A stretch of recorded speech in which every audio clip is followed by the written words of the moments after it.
दोस्तों, हर हर महादेव। आप सभी का हमारे इस YouTube चैनल में बहुत बहुत स्वागत करते हैं। दोस्तों, यह वीडियो आपके जीवन के लिए काफ़ी इम्पोर्टेंट है, क्योंकि यह वीडियो भगवान भोलेनाथ जी की एक कहानी के बारे में कही गई है, जिसे सुनने से और देखने से आपके मन में काफ़ी खुशियाँ और मन में शांति हो जाती है। यह कहानी अध्यात्म से जुड़ी हुई है और इसीलिए इस कहानी को अंत तक ज़रूर देखें। वीडियो अच्छी लगे तो वीडियो को लाइक करें और चैनल को सब्सक्राइब कर दें, ताकि आपको इस प्रकार की कहानी रोज़ाना मिल सके और जीवन में खुशियाँ आ सके। तो दोस्तों, आपको हम बताने जा रहे हैं कि भगवान शिव ने काशी को क्यों त्याग दिया था। तो आज हम बात करेंगे इसके बारे में। दोस्तों, आज आपको बताने जा रहे हैं कि भगवान शिव ने काशी को क्यों छोड़ा था, इसके क्या कारण थे। तो आइए आज हम जानते हैं। शिव ने काशी इसीलिए छोड़ा क्योंकि उन्होंने ब्रह्मा जी से वरदान मांगा था कि देवता देवलोक में रहें और पृथ्वी पर मनुष्य निवास करें, जिस कारण उन्हें काशी छोड़कर मंदराचल पर्वत पर जाना पड़ा, क्योंकि काशी से उनका मोह समाप्त नहीं हुआ था और बाद में वे विश्वेश्वर ज्योतिर्लिंग के रूप में काशी लौट आए थे। काशी छोड़ने के कारण यही है कि मनुष्यों के लिए पृथ्वी पर शिव ने ब्रह्मा जी की तपस्या के बाद यह वरदान प्राप्त किया कि देवता केवल देवलोक में निवास करेंगे, जबकि पृथ्वी मनुष्य के लिए होगी। काशी का त्याग करने का यही कारण था कि इस वरदान के कारण भगवान शंकर और देवगणों को काशी छोड़कर मंदराचल पर्वत पर जाना पड़ा था। भगवान शिव ने काशी वापस आने के कारण भी सोच लिया था, क्योंकि वो विश्वेश्वर ज्योतिर्लिंग की स्थापना के लिए मंदराचल पर्वत पर जाने के बाद भी शिव का काशी के प्रति मोह बना रहा, क्योंकि वहाँ पे विष्णु का हस्तक्षेप हुआ था। बाद में भगवान विष्णु ने राजा को तपोवन जाने का आदेश दिया, जिसके बाद शिव वाराणसी वापस आ गए और विश्वेश्वर ज्योतिर्लिंग के रूप में स्थापित हो गए। वहाँ पे अभी मुक्तकेश्वर का स्थान है। शिव ने यह वचन दिया था कि वे वाराणसी को कभी नहीं छोड़ेंगे और वे अभी मुक्तकेश्वर नामक मंदिर में वापस आ जाएंगे, जहाँ वे आज भी निवास करते हैं। दोस्तों, इसका निष्कर्ष यही निकलता है कि शिव को काशी छोड़ना एक वरदान का परिणाम था, लेकिन उनका काशी से गहरा जुड़ाव बना हुआ था। अंततः वे विश्वेश्वर ज्योतिर्लिंग के रूप में काशी लौट आए, जो वर्तमान में शिव का अस्थायी निवास माना जाता है।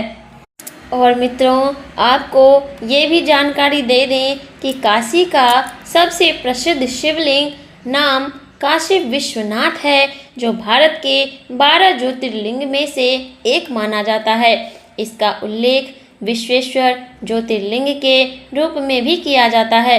इसके अतिरिक्त काशी में तिलभांडेश्वर महादेव नामक एक अन्य प्रसिद्ध शिवलिंग भी है, जिसकी एक अनोखी विशेषता यह है कि इसका आकार हर साल मकर संक्रांति पर तिल के बराबर बढ़ता है। यहाँ काशी विश्वनाथ शिवलिंग यह भगवान शिव को समर्पित एक बहुत ही प्रतिष्ठित मंदिर है और इसे 12 ज्योतिर्लिंग में से एक माना जाता है।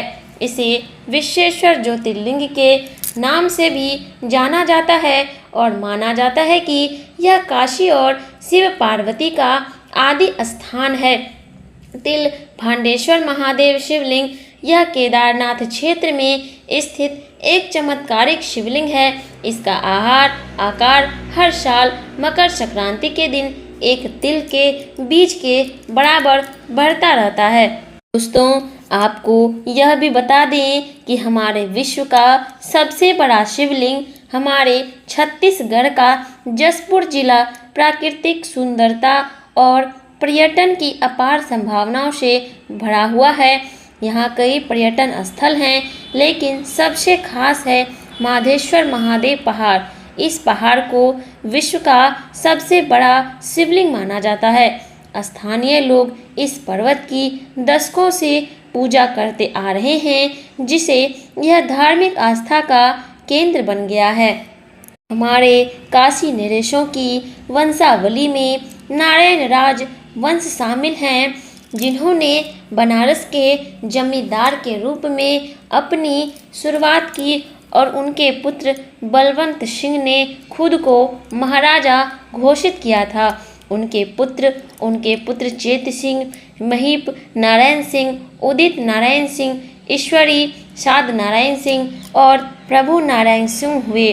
ब्रिटिश काल के बाद विभूति नारायण सिंह भारतीय स्वतंत्रता पूर्व अंतिम काशी नरेश थे और वर्तमान में उनके पुत्र अनंत नारायण सिंह इस परंपरा के वाहक बने। वंशावली के प्रमुख व्यक्ति मनसाराम नारायण राजवंश के संस्थापक थे, जिन्हें बनारस के राज्यपाल के रूप में कार्य करने के बाद जमींदार बनाया गया था। बलवंत सिंह मनसाराम के पुत्र हैं, जिन्होंने महाराजा की उपाधि धारण की और अपनी राजधानी को गंगापुर से रामनगर में स्थानांतरित किया था। चेत सिंह यह बलवंत सिंह के पुत्र हैं, जिन्होंने उनके बाद काशी नरेश बने। महीप नारायण सिंह चेत सिंह के उत्तराधिकारी बने थे। उदित नारायण सिंह महीप नारायण सिंह के उत्तराधिकारी।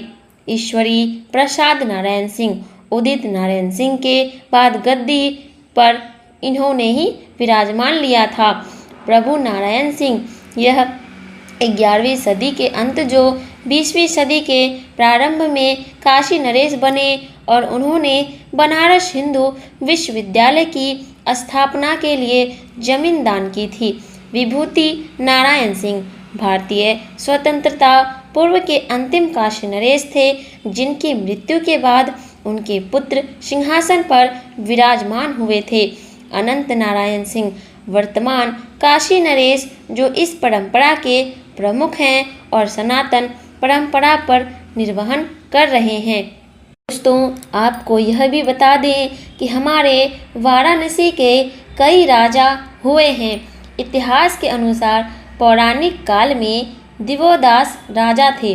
जैन धर्म के अनुसार पार्श्वनाथ के पिता अश्वसेन राजा थे और भारत की स्वतंत्रता के बाद काशी के अंतिम राजा विभूति नारायण सिंह थे, जिन्होंने 1947 में भारत के विलय दस्तावेज पर हस्ताक्षर किए थे और पौराणिक और ऐतिहासिक राजा बने थे।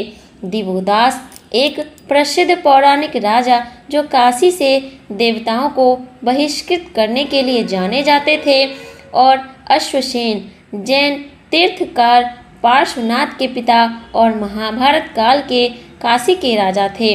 और बलवंत सिंह, चेत सिंह, महीप नारायण सिंह ये काशी के कुछ ऐतिहासिक राजा थे, जिनकी एक सूची विकिपीडिया पर उपलब्ध है। दोस्तों, आपको हम बहुत सारी जानकारी देंगे। आप हमारे वीडियो को ज़रूर से ज़रूर लाइक करें, ताकि हम आपको और भी ज़्यादा इसके बारे में जानकारी दे सकें, और हमारे चैनल को ज़रूर से ज़रूर सब्सक्राइब करें और हम आपको बता सकें कि हमारे बनारस के क्या क्या इतिहास हैं और पौराणिक कथा के अनुसार इनकी कैसी रचना हुई है। हर हर महादेव।